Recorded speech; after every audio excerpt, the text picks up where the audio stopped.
सुहेलदेव ने एक विदेशी आक्रांता सालार मसूद गाजी को नाके चने चबाने के लिए मजबूर किया था, उसकी पूरी सेना को रौंद करके सनातन हिंदू धर्म की रक्षा करने का काम किया था। और उस महान हिंदू सम्राट के नाम पर भारतीय जनता पार्टी ने देश के यशस्वी गृह और सहकारिता मंत्री के कर कमलों से आजमगढ़ में विश्वविद्यालय की स्थापना करके आतंक के कलंक से मुक्त करने और आजमगढ़ को उसकी सही पहचान आर्यमगढ़ देने का काम भी कर दिया है। नरेंद्र मोदी जी के नेतृत्व में देश में जातिवाद, परिवारवाद, वंशवाद और संप्रदायवाद की राजनीति का अंत हुआ है।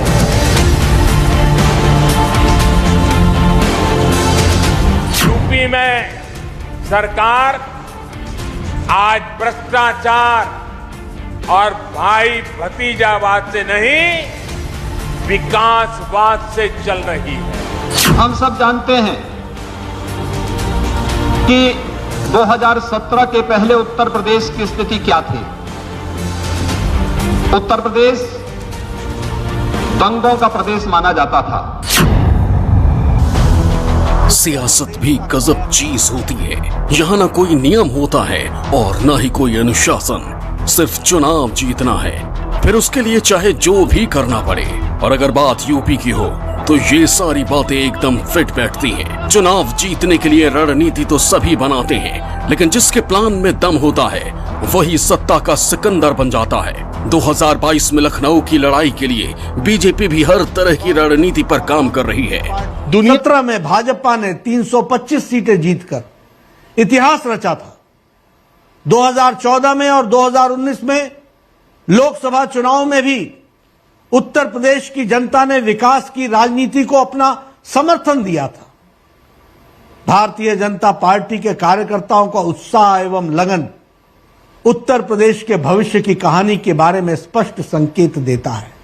आगामी चुनाव भी हम प्रधानमंत्री श्री नरेंद्र मोदी जी के मार्गदर्शन और हमारे मुख्यमंत्री श्री योगी आदित्यनाथ जी के नेतृत्व में और परिश्रम की प्रकाष्ठा करने वाले हमारे कार्यकर्ताओं के समर्पण एवं सामर्थ्य पर जीतेंगे। इसके अलावा 2022 के लिए पार्टी प्रचार अभियान भी लॉन्च करने की तैयारी में है। इस कैंपेन में प्रधानमंत्री मोदी के चेहरे के साथ साथ योगी आदित्यनाथ की सख्त, ईमानदार और मजबूत इरादों वाले नेता की छवि को प्रोजेक्ट का अंदार रखा गया है, जिसके तहत मोदी और योगी के चेहरे को सामने रखकर प्रचार होगा। दूसरे थीम का मंत्र फर्क साफ है तैयार किया गया है, जिसके तहत योगी सरकार के काम को विस्तार से जनता के सामने रखा जाएगा। यूपी सरकार के दमदार कामों को पार्टी लोगों के बीच लेकर जाने की तैयारी कर चुकी है, जिनमें योगी सरकार की उपलब्धियों का प्रचार किया जाएगा। कोरोना से लड़ाई और वैक्सीनेशन अभियान का प्रचार होगा। यूपी भले ही शुरुआती दौर में कोरोना से लड़ाई में कमजोर क्यों न हो, लेकिन आज यूपी वैक्सीनेशन में अमेरिका से आगे है। कानून व्यवस्था की बात की जाए, अपराधियों पर ताबड़तोड़ कार्रवाई का जिक्र होगा। सरकार ने कैसे क्राइम सिंडिकेट तोड़ा बताया जाएगा। साथ ही यूपी में बीजेपी 2022 के चुनाव में अर्थव्यवस्था का मुद्दा भी बनाएगी। मुख्यमंत्री की कमान संभालने के बाद आदरणीय योगी आदित्यनाथ जी ने जिस तरह से इन्वेस्टर समिट किया और ग्राउंड ब्रेकिंग सेरेमनी की,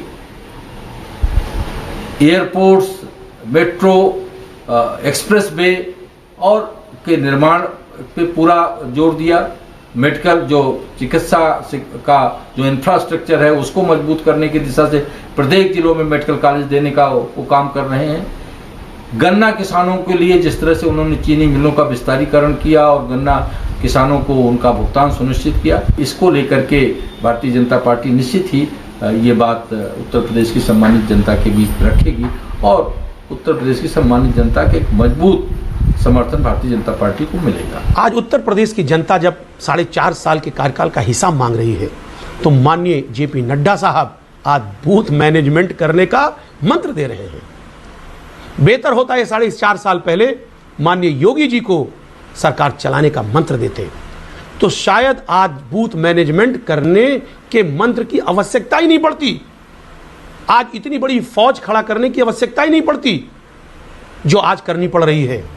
इतना ही नहीं, सूत्रों से यह भी पता चला है कि पार्टी ने यूपी की ग्राउंड रिपोर्ट का बारीकी से अध्ययन करने के बाद सूबे में मोदी, अमित शाह और केंद्रीय मंत्रियों के धुआंधार प्रचार का प्लान तैयार कर लिया है, जिसके तहत ये जानकारी सामने आ रही कि प्रधानमंत्री मोदी 30 से ज्यादा जनसभा को संबोधित करेंगे।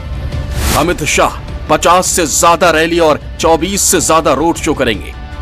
रक्षा मंत्री राजनाथ सिंह भी यूपी के सभी जिलों का दौरा करेंगे। केंद्रीय मंत्रियों की बड़ी फौज भी यूपी में उतरने को तैयार है। बीजेपी यूपी में कोई गलती नहीं करना चाहती, इसके लिए 6 जोन के चुनाव प्रभारियों को भी नियुक्त कर दिया गया है। साथ ही मीडिया प्रभारी और प्रवक्ताओं की टीम भी तैयार हो चुकी है। इसी महीने प्रधानमंत्री मोदी यूपी के दौरे पर जाने वाले हैं। पहले वो अलीगढ़ को सौगात देकर पश्चिम यूपी का समीकरण साधेंगे। इसके बाद वो राजधानी लखनऊ में चुनावी तोहफों की बौछार करेंगे, जिसके जरिए बीजेपी अवध का किला मजबूत करने की पूरी कोशिश करेगी।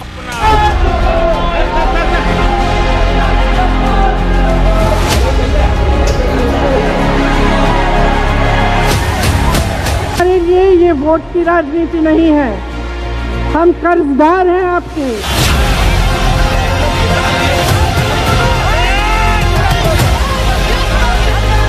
महान दल के लोग, समाजवादी पार्टी के लोग पिछड़े हैं, हम अपना हक और सम्मान मांग रहे हैं।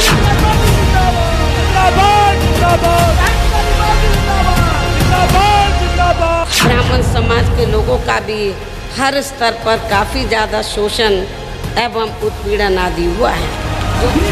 यूपी की सत्ता में सभी सियासी दलों के लिए बारी बारी से बहार आती रही है। कभी एसपी, कभी बीएसपी और बीजेपी सत्ता के शिखर तक पहुंचते रहे हैं, लेकिन कांग्रेस पिछले 3 दशक से यूपी सत्ता का सूखा झेल रही है। अब पार्टी महासचिव प्रियंका गांधी की पूरी कोशिश है कि इस बार लखनऊ की कुर्सी पर उनकी पार्टी विराजमान हो जाए, जिसके लिए वो लगातार लखनऊ में मैराथन मंथन में जुटी हैं।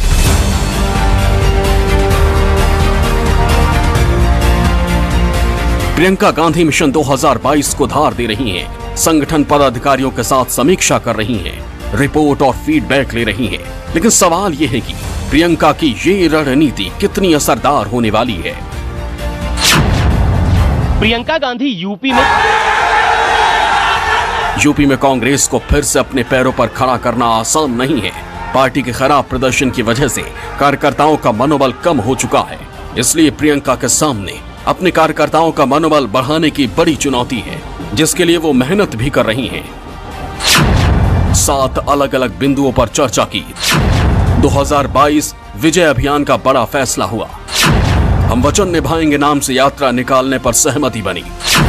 12,000 किलोमीटर की प्रतिज्ञा यात्रा निकाली जाएगी। यात्रा ग्राम पंचायतों और कस्बों से होकर गुजरेगी। प्रियंका गांधी ने पार्टी का झंडा बुलंद करने की रणनीति तो तैयार की ही, साथ ही सरकार को घेरने का प्लान भी तैयार किया। दूसरा दिन पार्टी पदाधिकारियों और कार्यकर्ताओं के साथ बैठक की। सरकार को महंगाई पर घेरने का प्लान भी तैयार किया। व्यापारी नेताओं से महंगाई को लेकर संवाद किया। प्रियंका गांधी जी के नेतृत्व में उत्तर प्रदेश की कांग्रेस बूथ स्तर से लेकर और प्रदेश स्तर तक संगठन मजबूत हो रहा है।